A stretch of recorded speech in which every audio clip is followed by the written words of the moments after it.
Sahana vavatu, sahano punuktu, saha viryam karavavahai, tejasvinavaditam astu ma vidvishavahai.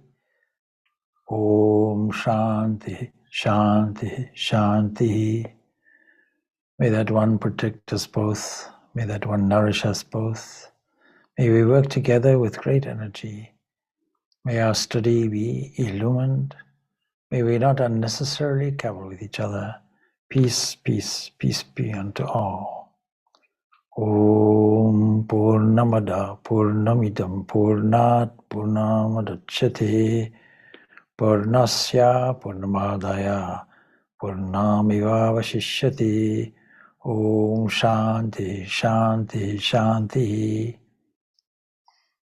This is infinite. That is infinite. The infinite proceeds from the infinite. Then you see, taking the infinite of the infinite, it remains as the infinite. That is Brahman alone. Peace, peace, peace be unto all. I selected a topic which was unknown slavery. I suppose nobody wants to be a slave. And if you talk about slavery, there has to be somebody that is a master. And so we're aware of what slavery is and what freedom is, just conceptually, and just as ideals.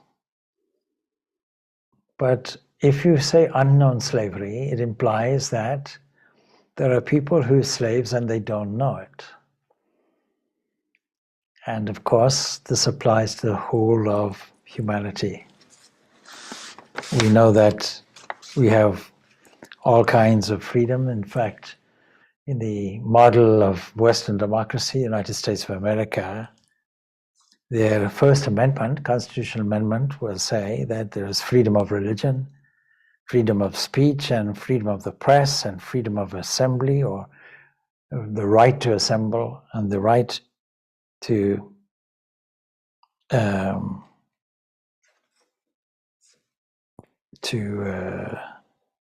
petition, and the right of government, and the right of petitioning government, and all kinds of freedoms and rights are laid out.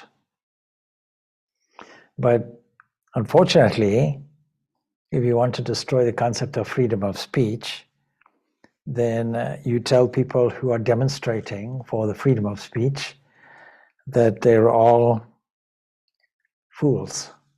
And then you'll see that they don't like that kind of freedom of speech.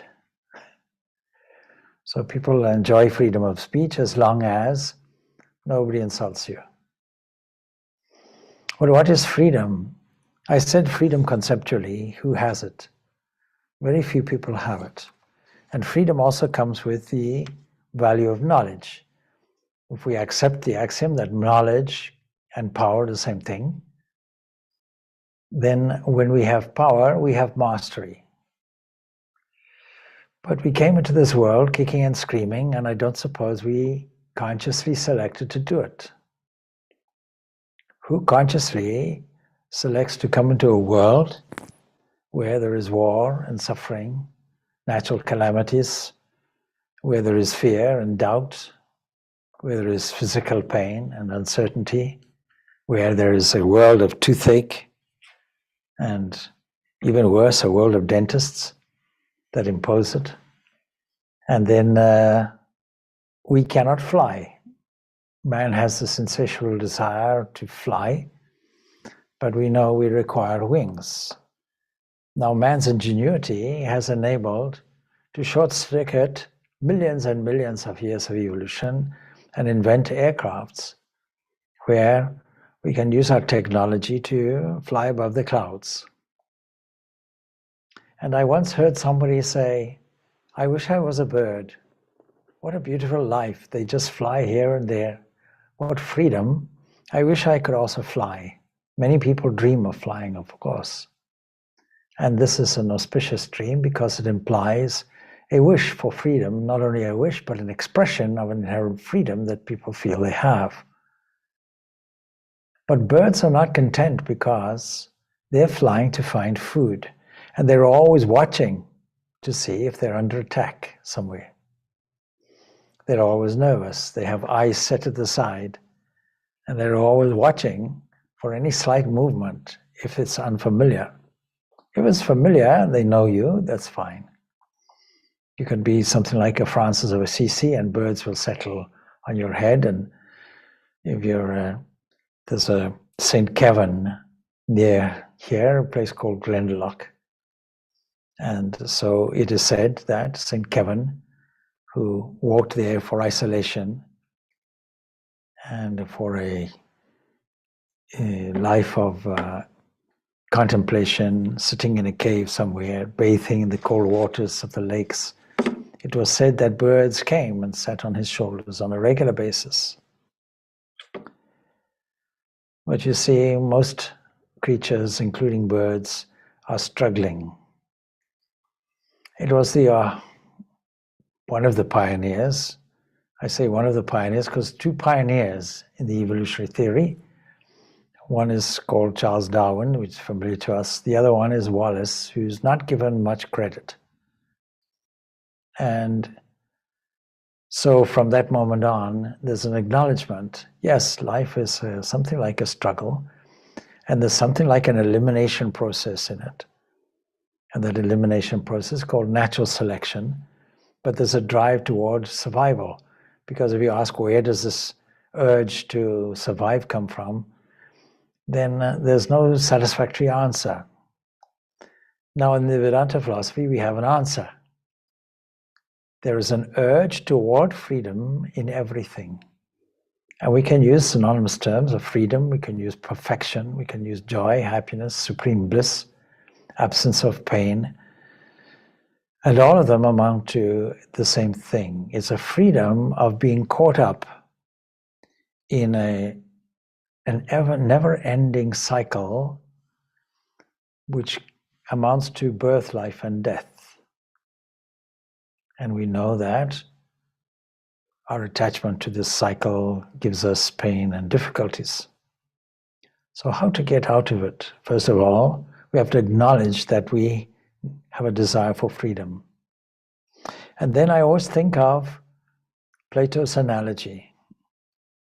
That is the analogy of the cave. He gives a small story. There are prisoners bound in a cave, and they can only look to the front.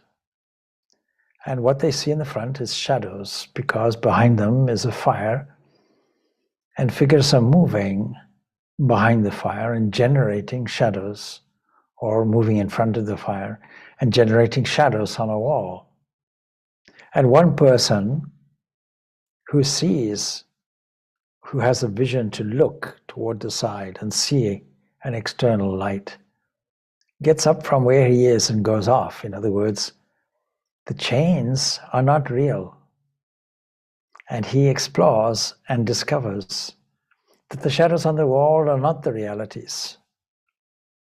These are not the objects of direct perception, and discovers the secret, where you can say the fire is light, and another analogy would be the sun, to say there's a life giver somewhere, there's a light that is behind everything, and it superimposes figures in our world. And having told, you can tell all the other prisoners who are chained, so-called prisoners, come on, there's light. But they are so mesmerized by the shadows on the wall, and they don't want to change. They're quite happy where they are, as far as happiness can go, sitting and looking at the shadows and being fascinated by the shadows, but all the time feeling that they are bound and chained. But they were always free. And so this is a description of what we call unknown slavery. In the world today, it is estimated that there are more slaves in this world than were ever in medieval times, or in the ancient times of, say, Rome and Greece, where slavery was quite common. Every conqueror, every conquest, every large empire in the ancient world produced slaves. The Romans had the foresight of taking the slaves and making them, or giving them the possibility of citizenship, and enrolling them in the army and making them Roman, integrating them as much as possible. But still, you had to either purchase your freedom, or after some time your master could free you. Now we're living in a world that seems to be like this. And this is what we call Maya. Maya means a kind of magic show, just like the scene portrayed on the cave wall, shadows being moving and dancing. And we become mesmerized by this, living in a kind of hypnotic trance. And in our ignorance, we as individuals, we have become separated from the actual experience of our own true nature. And that is described in all religions in their own way. We can disagree on many, many theologies, but the one fundamental thing that all religions agree on is the divinity of man, and they all express it in different ways. They will say, we are made in the image and likeness of God, for example. They will talk about the kingdom of heaven within, as Jesus did it. They'll talk about the Buddha nature, or they will talk about this inheritance that we have. Even those atheistic philosophies, such as Sankhya philosophy, that doesn't acknowledge any kind of God whatsoever, will be forced to acknowledge the existence of an inner entity, Purusha. And then we have the Upanishads. The Upanishads declare boldly, straight, and yet progressively, that our nature is that. We have these Mahavakyas. Ayam Brahma, Tattvamasi, and so on like that. About 5 Mahavakyas are there, 5 or 6 Mahavakyas are there. Brahmasmi, I am Brahman, and all of these indicating one central thing, but not immediately. Because we have to be weaned out of our sense of unknowing. What does this ignorance consist of? Well, the Bhagavad Gita in the 15th chapter tells us, it gives a very, very important comment. It tells us that, it says, you see, an eternal portion, so an eternal portion of myself, having become the embodied soul in the world of living beings, draws to itself the senses with the mind as the 6th, which are in nature, that is, in Prakriti. This is an extraordinary statement, that an eternal portion of myself. We think that an individual being, a jiva, a soul, is independent, has an independent personality, independent features, independent likes and dislikes. But the truth is that an internal portion of that divinity that pushes in or erupts like a bubble in its nature, what we call prakriti, the changing aspect. That is an eternal portion of myself. It becomes the embodied soul in the world of living beings and draws to itself all the senses, all the organs of information and action, with the mind as the 6th sense. And that arrives in nature. Forgetfulness of this fact, or ignorance of this fact, is really called ignorance. And ignorance is the absence of knowledge. And absence of knowledge is the absence of power. And the absence of power is the absence of mastery. And that makes us slaves. We are slaves in terms of embodiment. We have restrictions. But we do have a rescuing factor. There is something called free will. Now, free will is a contradiction in terms. So we have to be careful what we mean. If you want to move a chair, you can move it. You can make a decision, a determination, and you can move it. This is called willing or wanting or free will, because you have a choice to move it or not to move it. And there's no predetermination in it, although some people deny that, simply because we know that this whole world, this whole nature runs on causation. It's a series of causal instants, cause and effect. But what is forgotten is there's something like an ocean. If you find a wave, you find a peak of the wave and a trough of a wave in various configurations. And where you find the peak, it is caused by the trough. And where you find the trough, it is caused by the peak. It's a never-ending series of momentum, a causal law. But what is, of course, inferred and invisible, if we don't pay attention to it, is that there's a vast ocean beneath it. And this ocean, it is the ocean itself that is erupting in terms of waves. So, is the ocean formed? Was the ocean ever free?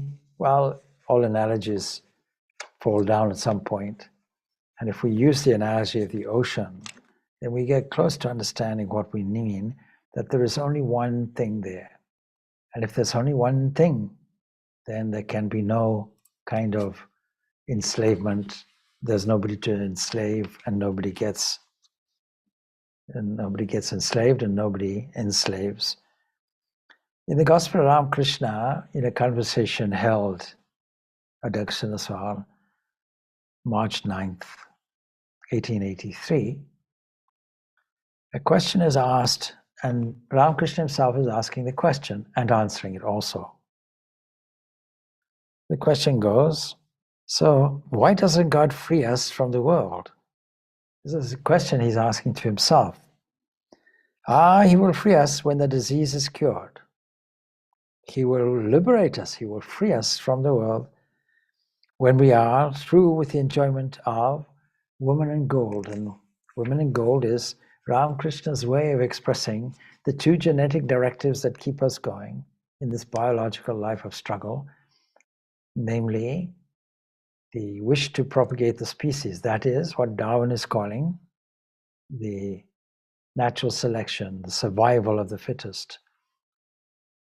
And the most successful propagation of the species, the most successful survival will come through the most successful propagation. Let's take, for example, the crocodile. Crocodile has been around, surviving against all odds probably, for millennia. It is still there and goes back to when the other reptiles ruled the earth. So there's that aspect. The other aspect is we need to keep the embodiment going. We need to keep the eating and drinking and so on and so forth going, and the sleeping and what we call normal life, elaborated for the human being into work and earning a living. And so during these days, Sri Ramakrishna's heart overflowed with motherly love, the passage goes on to say. But let's go back again, the enjoyment of woman gold, in his expression, that is, the binding forces of nature are the very things that are causing us to feel enslaved. Now you see, there's a beautiful number of chapters, all compiled into a text that Vivekananda gives out. And it is it comprises one of the yogas, Jnana Yoga. So there's one lecture which is called The Freedom of the Soul.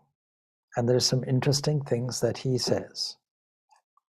Now what he talks about is, he talks about the various philosophers and understands that philosophy is the foundation for all ritualism, all religion, and all mythologies. And the problem, of course, today is many people have a certain peculiar understanding of mythologies and a dismissive attitude toward them. But the fact is that if you don't understand the most profound philosophies, then the good teachers will take you step by step in the understanding, more toward an inward understanding, more a more expansive way of understanding, a more penetrating view of things. And so he points this out. And the first understanding, of course, will be to do with what we call dualism. Still, the effort is for freedom, but freedom is often understood in an unconventional way. Because supposing you say, my goal is the freedom from this life, to get out of this life, and to also continue my desire for all the pleasures of the world. And I exist because I don't want to cease to exist, and the only way I can exist is to move toward the world. What does that mean? It means that the world with all its objects is giving me pain, and I don't know it. I don't think about it. And it's not that the world itself is giving me my pain, but my outlook on it is difficult. I'm not seeing things as God sees them. I'm seeing things through the eyes which are obscuring proper vision. I'm taking things at face value. I'm looking at the appearances and endorsing them as a reality. And so in many, many talks that I've given recently, I talk about discernment, discrimination. That's the first thing we have to do. We have to learn to separate the things that are ultimately causing us pain. We have to take this flow of consciousness that flows through us and out through the senses toward the world. And with the question, how do we avoid a painful experience?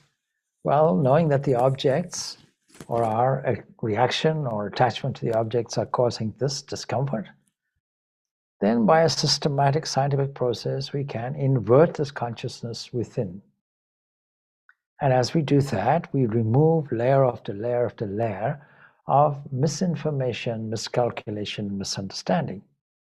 Collectively, we call this Maya, but in the dualistic systems, many of them, this Maya does not exist. And so if my aim is a kind of post-mortem condition where I'll be happy, surely this also is a kind of enslavement. It also creates attachment. It's simply a glorified holiday camp version of what we have here. It's not give me my freedom. And you'll notice that in Vedanta, we're not saying that heaven is my goal, we're saying freedom is my goal. And so there's one way of looking at it in this sense. And then there's another way of looking at it, which feels a connectedness throughout the entire universe. And still, we don't fully wish to be free from it. But only the highest conclusion, ultimately, that the Upanishads give us, tell us boldly. They embody the stages through which all these two lines go. This is this dualistic line and this connectedness line.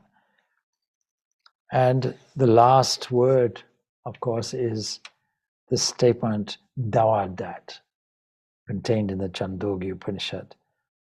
This is but the eternally blissful principle.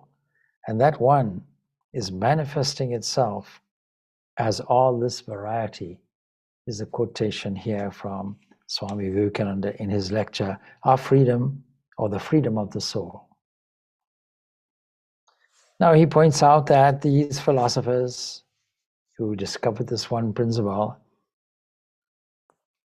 that, these philosophers sometimes will give you an intellectual understanding, but not necessarily the flavor of a real revelation. That flavor we have to understand, for example, in a wonderful, wonderful text which enunciates both dualism and non-dualism.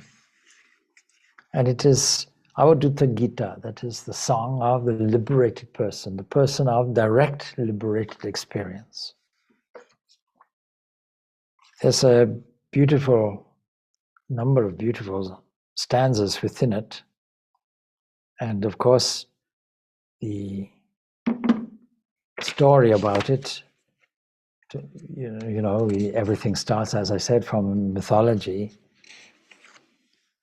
So It comes from a story, really. The author is Dattatreya, and Dattatreya Avadhuta is the one who is writing the story, but in it you find the flavor of a flow, the flavor of somebody, a flowering, somebody who says, yes, I've got it. Not just intellectually, but I'm experiencing it. And so these verses, 8 chapters of them, really, really give us not just the words, but give us the enthusiasm of expression of somebody who has indeed said, yes, I have tasted, I have experienced, I'm now expressing this, and I'm doing it in progressive ways because I'm a good teacher. And so this Avadhuta Gita, though apparently quite simple, is it's a difficult text, of course, to translate intelligibly.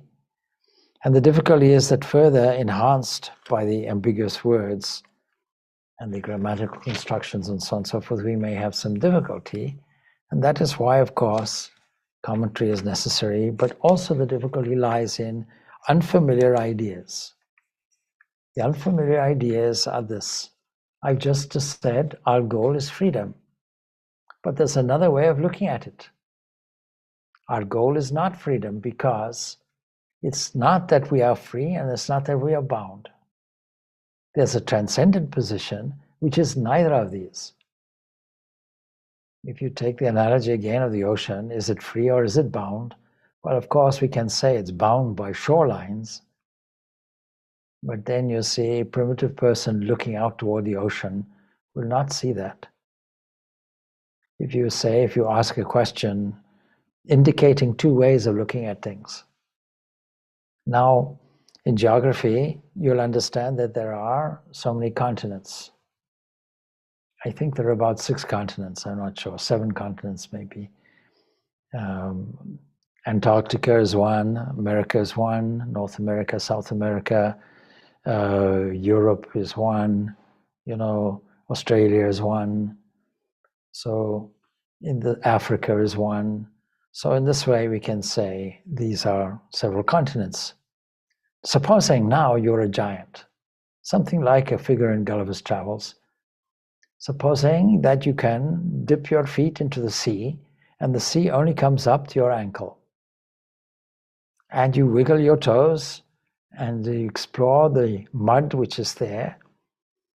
And from the little people, the explored ocean that is being felt by the toes, like a muddy thing, is in fact several kilometers down from our point of view.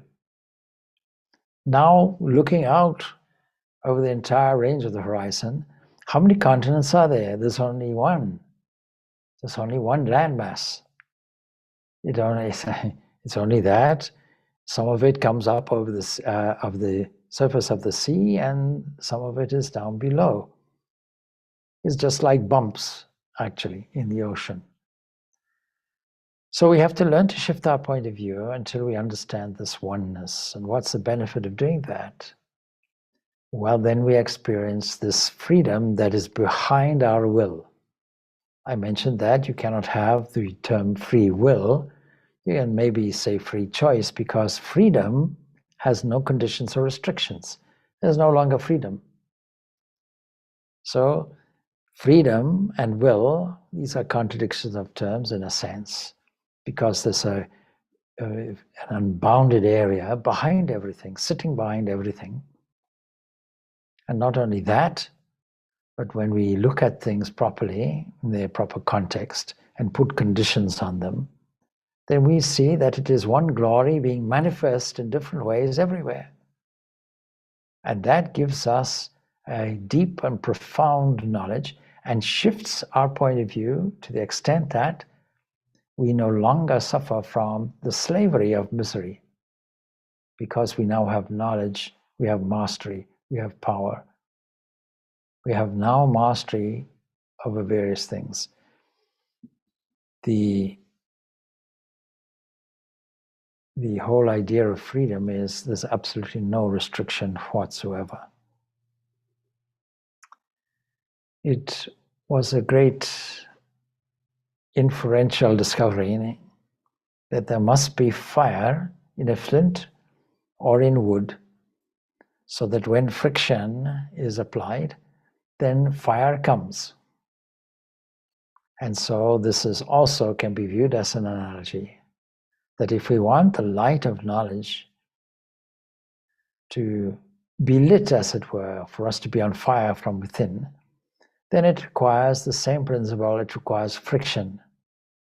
That is why what we call tapasya is really heat generated from surfaces where friction is applied. And it is from there that a spark comes. And with careful nurturing, just as lighting a fire, if you want to light a fire in a primitive way, then you'll have to laboriously find a dry stick. You'll have to drill a hole, and you'll have to find another piece of hard wood, and you'll have to rub it. You'll have to oscillate it, as it were, between your two hands, and you may get blisters. And then you have to put some tinder below it, some kind of dry grass, say. And when you see a spark for the first time, you nurture it, you blow it in such a way, you don't blow it out.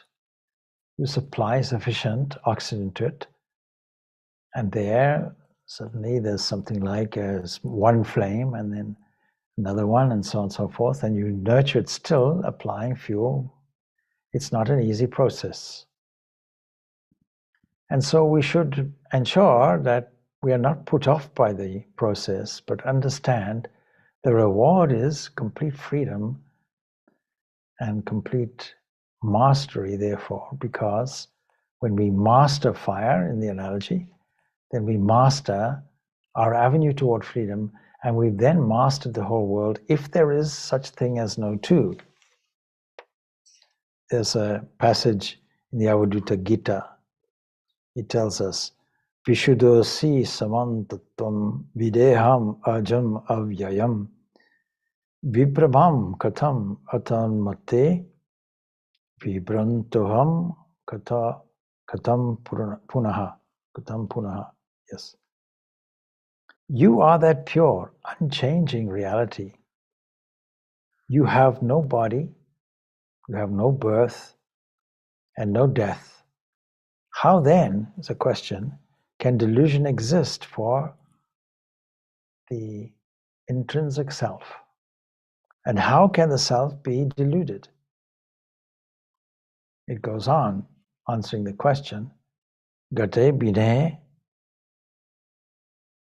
gata kasham sulinam beda vajitam shivena manasa shuddho na bhedaha pradibhati me. Here's an analogy.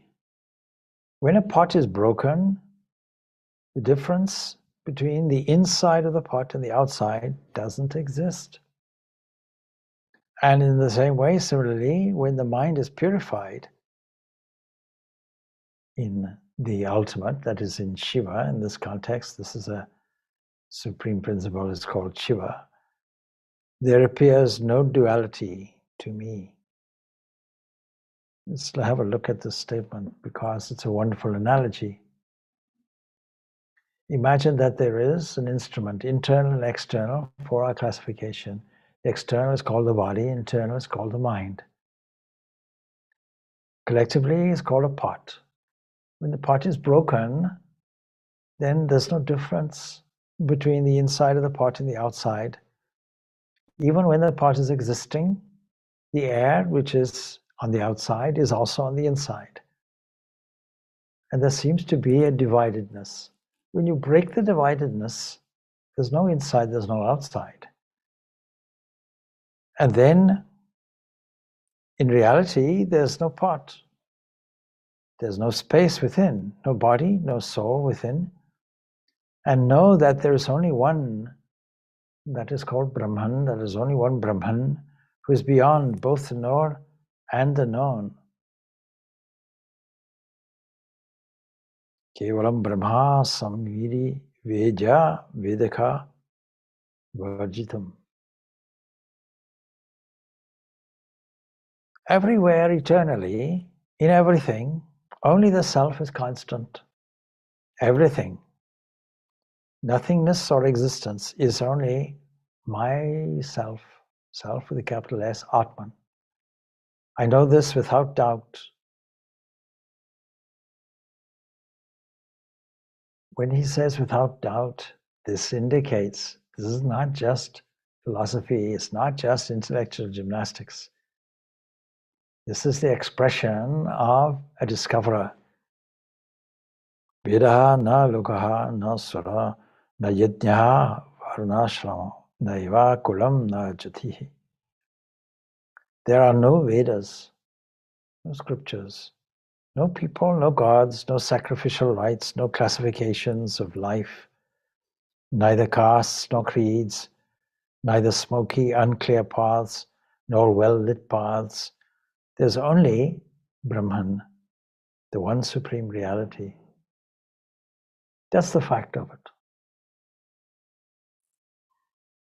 When you know that state of oneness, which is beyond both subject and object, how can you believe the self as either the observer or the observed?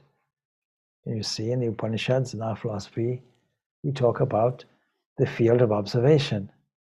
We talk about, in the Bhagavad Gita, the kshetra and kshetrajna, the knower and the knower of the field, two distinct things.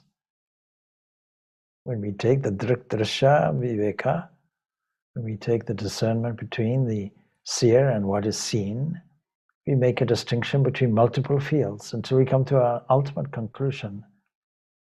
But the ultimate conclusion tells us that there is no such thing as the field. It never was. There was nothing to observe. You can't call something an observer or witness when there's nothing to observe. And it is this knower that directly perceives this non-duality. When you know that state of oneness, you see, we split things up into subject and object. What is meditation? Meditation is the merging of subject and object so that the meditator, the process of meditation, and the object of meditation all become one and the same. And that state of, that concentrated state of an understanding of pure being without any other thing, with no thought, no movement, is called samadhi, the supreme state of attention or concentration. Then the text goes on to say, some desire non-duality, others desire duality. They do not know the undifferentiated truth, which is beyond both duality and non-duality. Is non-duality the highest conclusion? The fact that you talk about it means you're not in a state of that non-duality. It's above all of that. Can you imagine? It is beyond colors such as white. It's beyond qualities such as sound. What can one say about the absolute reality? It's far beyond both mind and speech. But that's not how it looks to us. That's not how it looks to us. And for that reason, the whole Avadhuta Gita starts not with this non-duality. It says, it is God's grace alone which gives wise men, wise people, the desire to realize non-dual Brahman. Thus, they are set free from great fear. And actually, there's a commentary, an explanatory thing. What do we mean by desire? See, it is true, says the commentator, that mere desire to realize Brahman cannot save men from great fear. But the author has taken it for granted that the aspirant is qualified and competent, and therefore Brahman will be surely realized. If you want to understand this, there has to be a qualification. If you want to light a fire, there has to be a desire to do it. And there has to be all the implements necessary to make it. And then there has to be the energy, the input of it, to cause the friction. And then there has to be the patience to keep it alive and keep it going. There are so many different components that are necessary to it to make you a competent fire producer. It doesn't just happen by itself. What is this competency? Well, traditionally we say it is fourfold, but amongst the 4 things that are necessary, the most important is a strong desire for freedom, or a strong desire to see God in the language of the worshipper. And then the non-dual Brahman. Brahman is one, without a second. This is what the Chandogya declares. And in the non-dualistic experience, the knower, the knowledge, and the knowable, they become one. Thus, he who knows Brahman becomes Brahman. This is very different from the theological duality that we find. And then there's a great fear that is mentioned. The whole world is fraught with fear. Death, disease, despair, grief, and so on. Where there are 2, then there is no fear. Where there are 2, there is fear. When there are no 2, there's no fear, because one limits the other. Only in non-duality is there no fear. When an aspirant attains Brahman, he becomes fearless. Our goal is abhaya, fearlessness. Now, if you're a psychologist in these modern times, you'll see we are principally dealing with fear.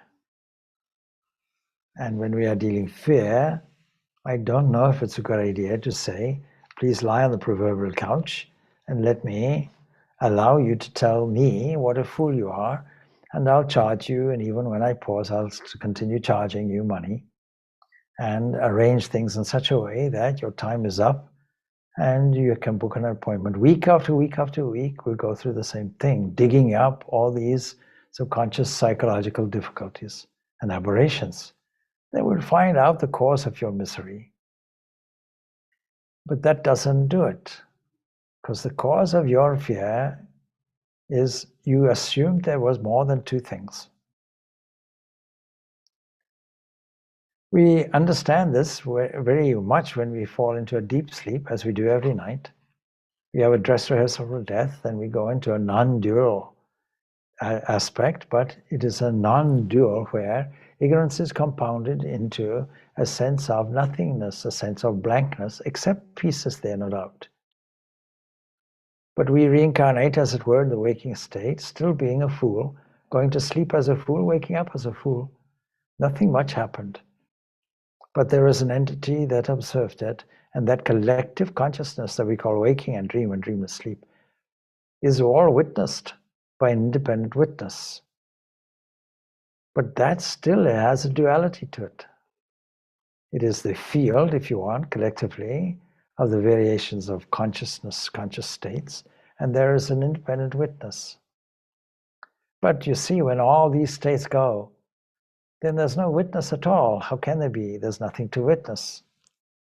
And this is the highest state that is to be attained, as it were. But mark you, he doesn't start like that.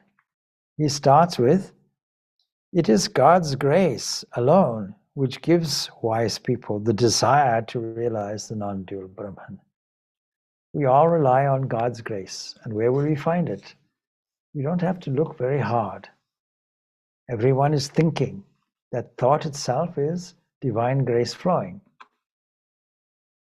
We don't meditate to get divine grace. The very act of thinking is grace flowing. The very act of walking is grace flowing. The very act of observing with the eyes is grace flowing. The very act of the life that we observe is grace flowing.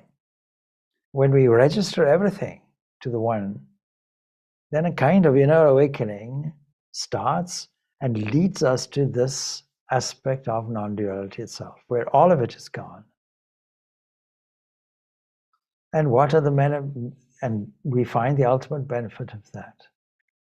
The ultimate benefit is when this duality is gone, misery is gone, slavery is also gone. When you understand how the body and all else is unreal and empty as the sky, then you know Brahman, and then you disown the entire tradition of duality. This is the statement which is there, Tadahi Brahma Samviti Nate Dveta Parampara. I perceive, says this author, Dattatreya, I perceive the inner or the innate nature of the self as transcendental and undivided. Indeed, it is undivided like space. How then can the subject and object of meditation be two? In fact, meditation, in this sense, will be, you see, classically, when there is one thought in the mind, this is meditation. We think that sitting down and doing this and that is meditation. All this is doing is preparing a runway, something that is necessary in meditation. We can classically call it meditation, no doubt, as a generic term for it.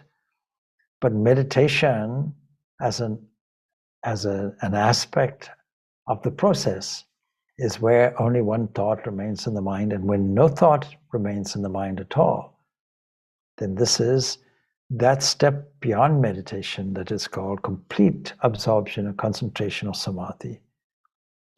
What I do, what I eat, what I sacrifice or give, none of this ever exists for me. I am purity itself beyond birth and death.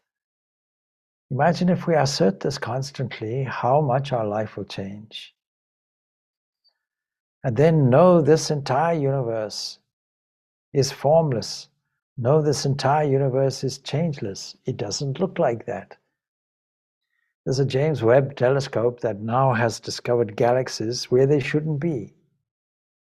As far almost as literally as the telescopic eye can see and can put it into the infrared, what we see galaxies, vast galaxies that should not have formed according to the modern cosmological theory. And so we can't say that it is formless, but you see, we're looking at it from the conditioned eye, which makes the error about it. And know this entire universe is changeless, but it looks as if it's changing. So what is in between the truth and what we observe? It is an appearance.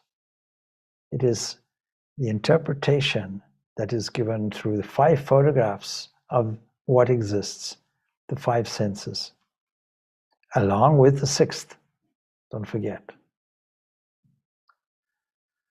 And so it goes on more like that to say you are this absolute reality. And never doubt that or think. Never doubt that or think. How can I know it? The self knows the self. How can you ever believe it is unknown or unknowable? Asamvidyam, sasamvidyam, atmanam, manyasekatam. Delusion or non-delusion? This is a question. How could that be? How can you even use the terms, is what is being told. Refuge or non-refuge, those concepts don't exist. The only thing that exists is one all-pervading, stainless reality. I am free, says this Dattatreya. I am free of beginning, middle, and end. I have never been bound. My nature is pure and stainless. I know this firmly. You see this flower of expression, of individual direct perception. So that is worth repeating in the context of our subject matter. It says, I am free of beginning. We all think that we are authored at one moment in time, like a book. Our life was written at this moment. Introduction, preface, birth, this is it. And now there's a story. And every chapter is a story. And as we get older, we get more and more toward the end of the book. And then once the book covers are closed, what then? And every chapter is a chapter of anticipation or fear. When will this book close? I hope it doesn't. I hope it goes on forever. But we know that an average book of, say, 300, 350 pages is what a person will read, and there's a limit. But is it like that? No, it says, I am free. I am free of the beginning and the middle and the end. It's not what I think it is. It's not like a movie that has a beginning and a middle and an end. Because even in a movie, I'm not the movie. I'm the one who is looking at it. And I have never been bound. Let us be free. No, I've never been bound. I always remember there was one particular movie, and I don't know what it was called, but a man comes to town and he happens to be very experienced with his gun in the Wild West. And the town is plagued by barbaric thieves and outlaws and what have you. And they basically are masters of the town. And they're looking for a sheriff, knowing that previous sheriffs were either gunned down themselves or said, here's my resignation, it's too tough, I can't control all of this. And they had in the sheriff's office a jail, but they didn't have enough money to complete the building. And so there were no bars. There was a window with no bars. And there were no bars in the front either. It was just a space. And the new sheriff who accepted the job, he drew a line. He painted a line across and said, don't cross this line. And he was ever vigilant. And every time the person said, but there's no bars, there's nothing to stop me. I mean, I'm not a prisoner. But every time he stepped out, then it was noticed, and the sheriff put him back in on pain of death. And that's after some time, the prisoner felt, I cannot cross this line. Same thing with elephants. They chain elephants' legs so that they have limited movement. And then they unchain the legs, and the elephant is so conditioned, he can't move beyond the boundary that it had been set. What is our freedom? Ramakrishna gives the example of a calf tethered to a post.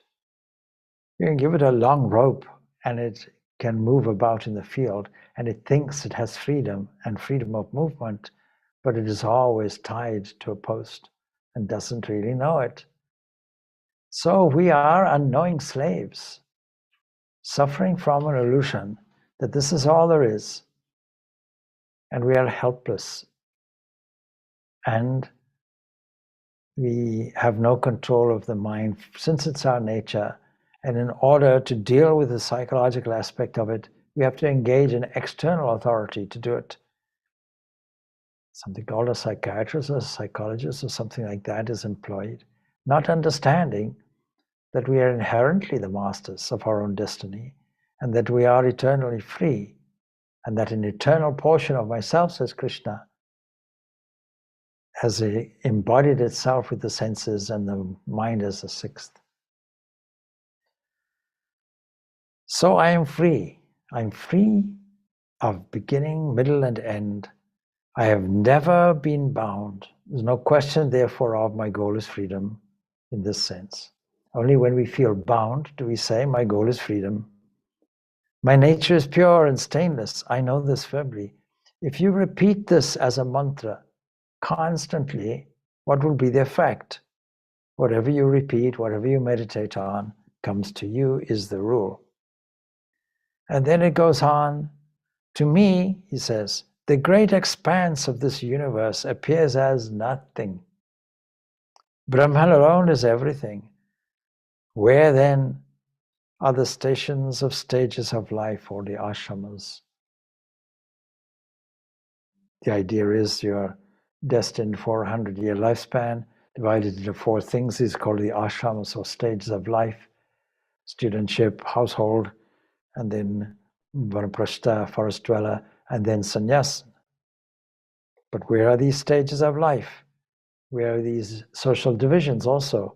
I always know everything as one, undivided reality. The world, the void, space, and the five elements, they're all one. It's neither neuter, nor masculine, nor feminine. It is neither intellect nor imagination.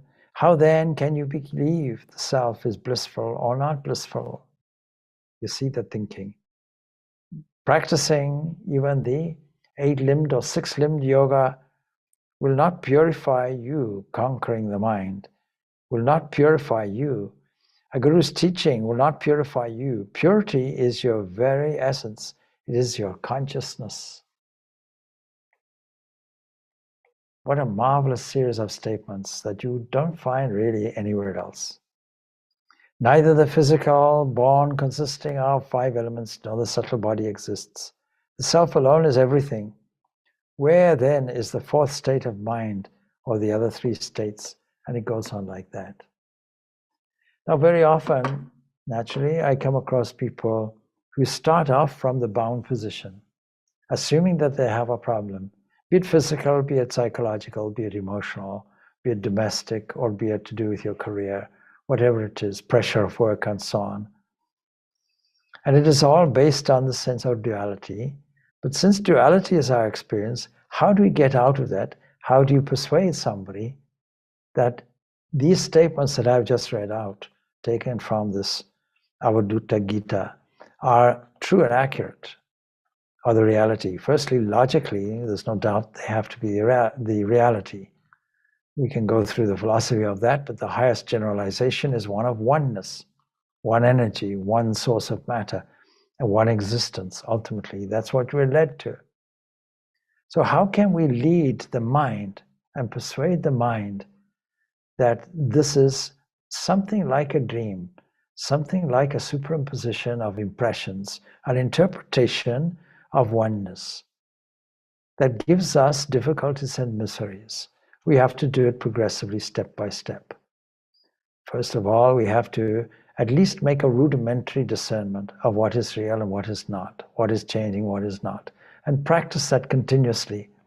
That everything that we look at, we transform into something that is oneness, even if it's expressed and manifest in multiple ways. We have to learn the art of seeing things as divine manifestations of only oneness, just like there's one tree with many branches and many leaves. This we have to see. We have to register, we have to learn the art and practice of registering everything to its divine account.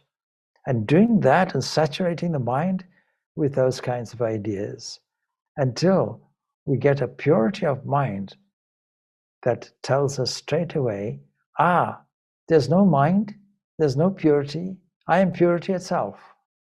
That position. And the highest position will be the highest multi-purpose tool that we have. We can bring out a dualistic tool, no doubt. We can bring out love of God. We can bring out a connectedness with everything. All of these we can do. These are good tools to help stabilize the mind. But the ultimate tool is the tool of oneness. The ultimate tool is the tool of this non-dual position. In fact, the transcendence even of a non-dual position. Truly, I am imperishable. This is my last statement. Infinite, and the embodiment of pure consciousness.